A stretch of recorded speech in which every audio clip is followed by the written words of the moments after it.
Good afternoon and welcome to another episode of Business Spotlight. And today I've got a very exciting episode. We've got Stacy from Content Box, a former teacher and serial entrepreneur. Welcome to the show, Stacy.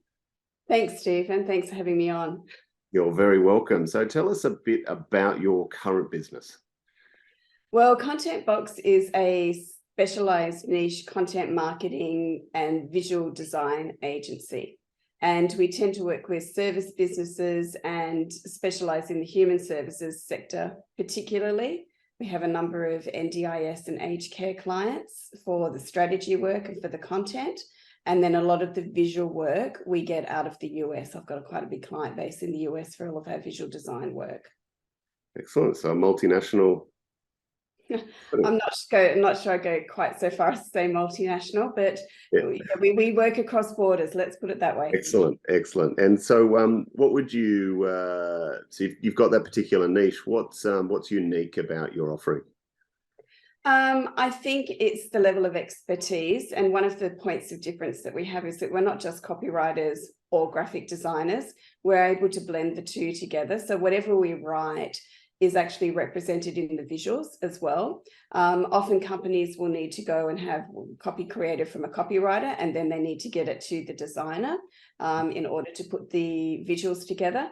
But we synthesize everything and conceptualize everything before we actually even start a project. So we're actually thinking about the visuals and the words and how they're going to work together in order to bring more meaning to the audience. Yeah, nice. And so what led to Content Box? What's the background and why did you start? Well, as you can probably see from my background, I love color. I love looking at beautiful things. I love looking at beautiful photography and artwork and that type of thing. I love reading, beautiful words as well. And I think, when you look around, there's a lot of really poor examples of both of those things. And one of the things that I wanted to do was to try and bring the two together for my clients so as I could make it far better for them to be able to communicate with their audiences.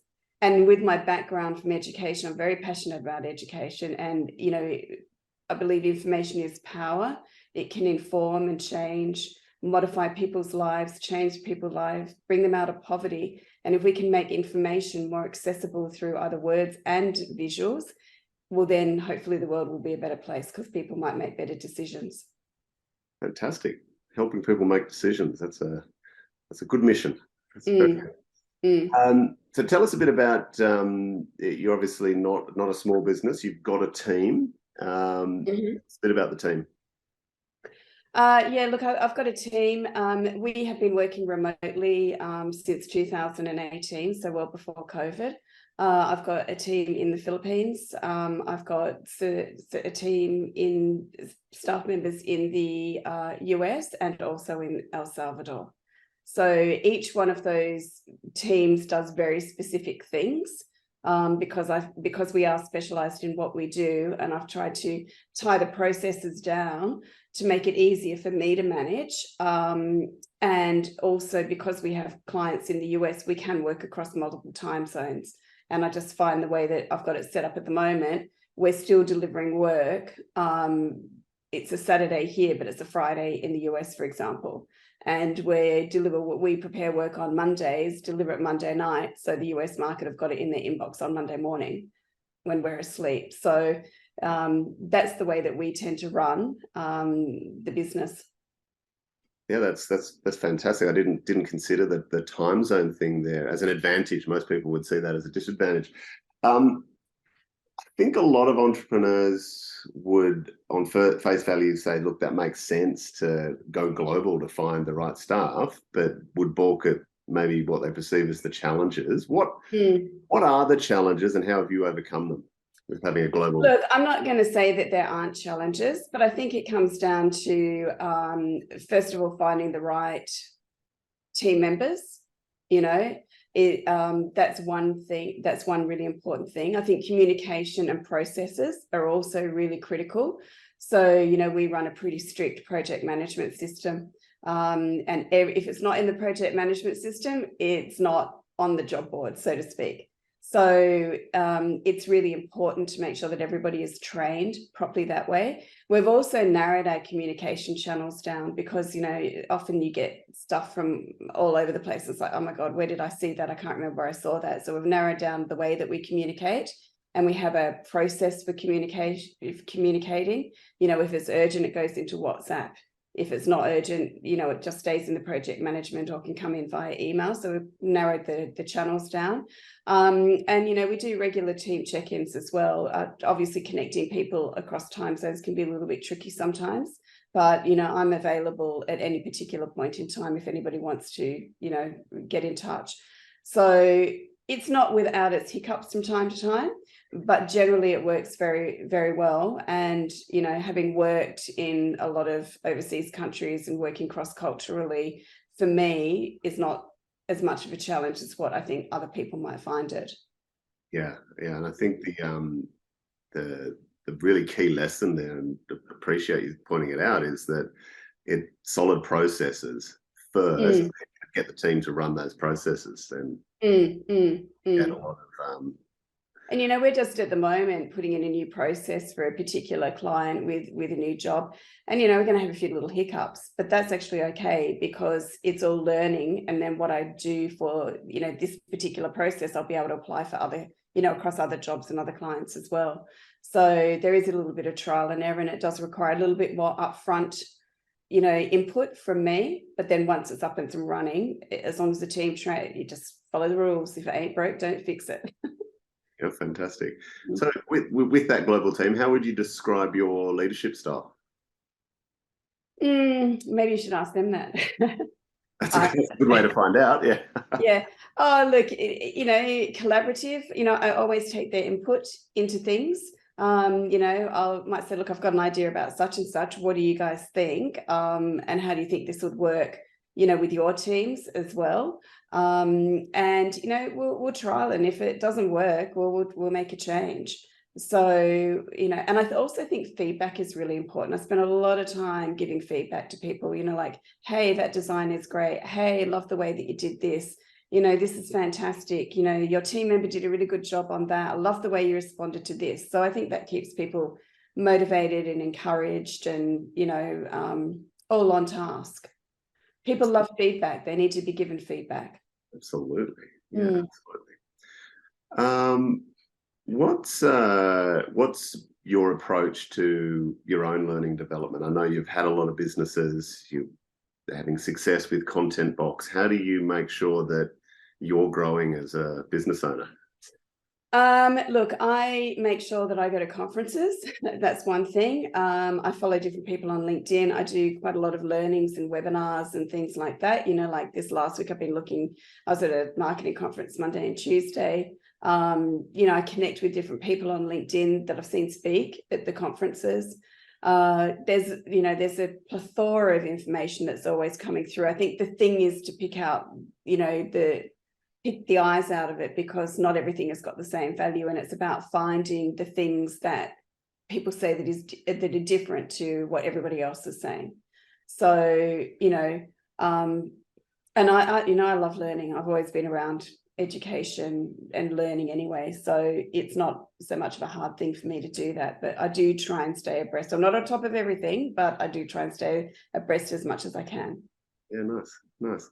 If we look forward to the future, what trends do you see impacting your business, your industry, that are coming on the horizon? Look, I think the biggest thing is going to be the influx of AI and the way that you can really improve the efficiencies in a business. A lot of people can be very threatened by it, but I just think it's another tool that we all need to embrace. And our jobs may not be the same. You know, I don't think the jobs are going to go away, but I think that they're going to change. And the people that will get left behind are the ones that don't change. You know, you've got Chat GPT that's come out, and, you know, I heard copywriters saying, oh my God, I'm going to be out of a job. Well, no, you will only be out of a job if you don't adapt and learn and modify the way that you do things and incorporate those technologies into workplace efficiencies. And I'm pretty excited about that. And then, you know, we've been experimenting with DALL-E in our business, which is the visual creation. You know, we're all learning to speak AI at the moment to experiment to see how we can get it. But I think it's really exciting because it can move you away from a stock photo that you then modify, because your work will be totally original if you can get the description right to get the base image, that you then put a graphic designer onto the top of it to actually create the visual. So I'm really excited about the way that we're going to move forward and how that can actually make our jobs easier, a bit more exciting, bring more creativity into things, and really incorporate them into the business. Yeah, okay. That's a refreshing outlook on it, particularly where something like ChatGPT seems a direct threat in your business. Others may not see it as so, but yeah, that's super refreshing. If you cast your mind forward the next 1 to 2 years, what challenges do you see for the business? Oh, look, I think any business is always facing the same challenges. How do I find new customers, right? You know, how do you build? How do you grow? How do you scale? You know, we've got our plans. I don't want to be too big, because I've got a philosophy. I want to know every single one of my customers that I can keep a nice, close relationship with. So, you know, I don't want to have a massive business where I lose track of, you know, the relationships, because the relationships are really important to me. Yep.